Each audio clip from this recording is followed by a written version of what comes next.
At ayun nga ho mga kabayan, nagbabalik ang inyong lingkod, Carlo Mendez TV. At ang pag-uusapan natin ngayong hapon ay ang tungkol sa public apology ni Wally Bayola kanina sa Sugod Bahay, kapatid. Sa hindi ho nakapanood sa E80, sa TV5 kanina, ito ho ang video clip na na-record natin about sa public apology ni Mr. Wally Bayola. Ayan, roll VTR. At ayun nga ho mga kabayan, so confirm na talagang siya ngayon, okay? At least sila na mismo sa E80, ang pamunuan ng E80 management na mismo ang nag-reveal, okay? Kasi mahirap po yung nag-assume tayo, guys. Sinabi ko kagabi sa vlog natin, mahirap mag-assume kasi wala tayong hinahawakang resibo. At least, eto ang lesson dito, ha, kabayan. For me, ang public apology ni Wally Bayola is accepted, okay? Kasi, napakahirap po gawin ang public apology, kabayan. Yan ang pinakamahirap gawin.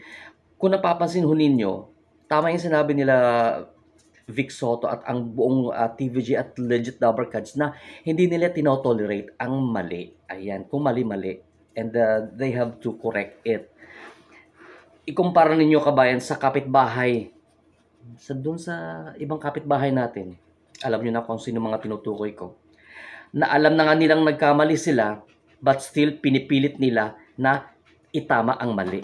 'Di ba? Yan ang pinagkaiba ng TVJ kasi pag alam nilang mali, mali. Noong mga nakaraang mga taon, naalala natin, kung maalala ninyo, nasangkot ito si Wally Bayola sa video scandal, kabayan, no? Na whereas hindi naman parte ng programa ng Itbulaga, doon nangyari yun, ha. So, kumalat nga yung video na yun. So, talagang may disciplinary action talaga silang ginawa doon, kabayan.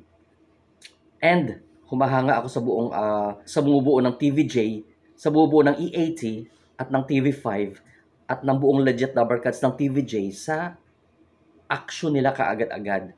Hindi kagaya sa iba, ulitin natin na patigasan ng loob, patigasan ng muka, at halos kapit tuko doon sa paniniwala nila na ay hindi kami nagkamali, ganito, ganyan, ganito. Wala namang kaming ginawang masama, kundi ganito lang, ganito. They are not accepting the fact of what they did.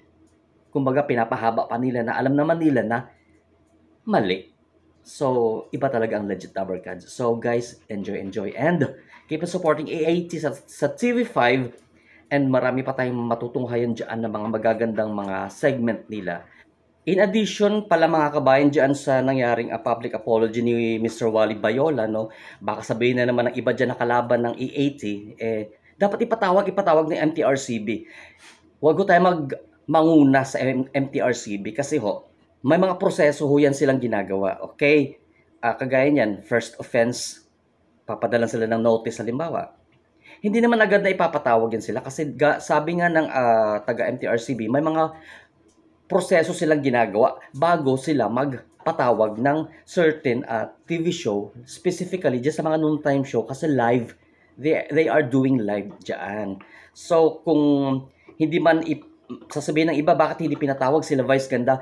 Pinatawag because, gaya nga nasabi ng MTRCB, sila Vice Ganda at ang It's Showtime, nakailang beses na pinadalhan ng warning and yet, nagpatong-patong na yung kanilang mga warning sa kanila na hindi naman nila ata napapansin siguro.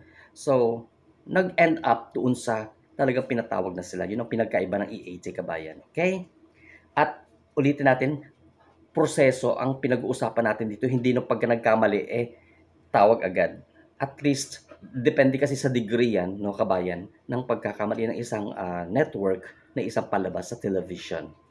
Ayan, ha. Huwag tayong manguna-nguna at huwag natin pangunahan ang desisyon kasi sila ang nakakaalam, mas sila ho ang nakakaalam kaysa sa ating lahat. Kasi sila ho ang dyan sa position. Okay? So, keep safe everyone and happy weekend to all of you guys. Ayan.